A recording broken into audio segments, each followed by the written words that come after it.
Life as a way of unraveling in an instant.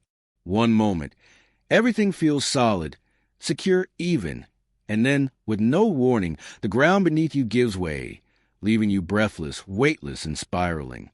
I'm 32 years old, back in the bedroom I grew up in, surrounded by echoes of who I used to be.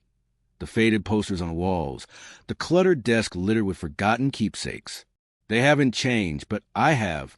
I let out a bitter, hollow laugh. This isn't a version of my life I pictured.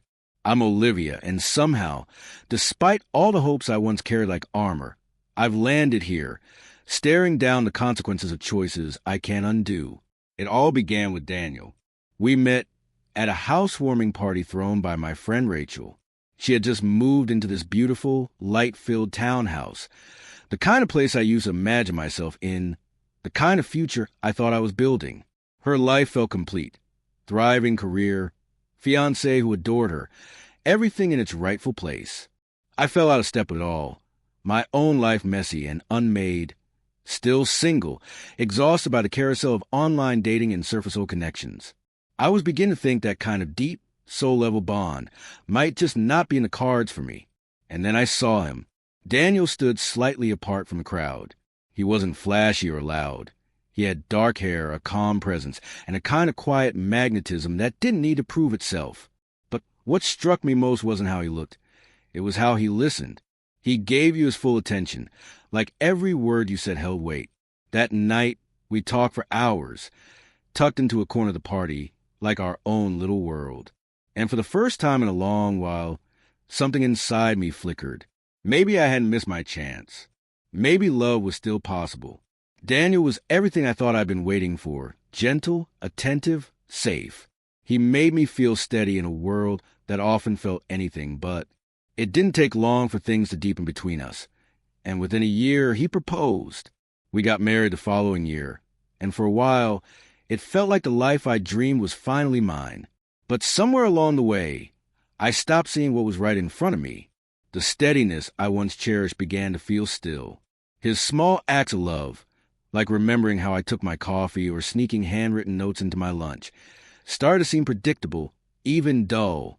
I began to wonder if I had chosen stability over passion, comfort over intensity. At first, these questions came quietly, but soon they were impossible to ignore. Everything came crashing down during a dinner party. A casual conversation had drifted to love and fate, and someone asked how you know you've chosen the right person. Without thinking, I laughed and said, honestly, if I could do it all over again, I probably wouldn't have married Daniel. The room fell silent. I turned toward him, hoping to find some trace of humor in his eyes, but there was nothing, just stillness. He held his wine glass a little too tightly. His voice, when it came, was soft but sharp. That's good, he said. I tried to backpedal, turn it into a poorly timed joke, but the damage was already done. He didn't yell, didn't argue. That night, he went to bed without another word. I told myself we'd talk it out in the morning, that we'd fix it. We always did. But when I woke up, his side of the bed was empty. His clothes were gone. His toothbrush, too. And on the nightstand, like a final sentence at the end of a long paragraph, sat his wedding band, placed carefully beside a photo from our honeymoon. I called. I texted. Nothing. Days passed, then weeks, and slowly the truth settled in like dust. He wasn't coming back. The hardest part wasn't losing him. It was realizing how easily he let go. While I was stuck in a loop of guilt and sorrow, he had already begun to step into a future without me. One afternoon, I spotted him at a cafe downtown, laughing with a woman who looked like she belonged to a life I no longer had access to, graceful, self-assured, the kind of woman who never seemed to question her place in the world. He looked at her the way he once looked at me. I wanted to go to him, to remind him of everything we had, to ask him to try again. But I didn't, because deep down I understood. He had loved me fully, and I hadn't done the same. Regret doesn't shout, it whispers. It hides in the quiet corners, waiting to remind you of all the things you can't take back. I had something rare, something real, and I lost it, not because of betrayal or cruelty, but because I let doubt convince me that something more must be waiting.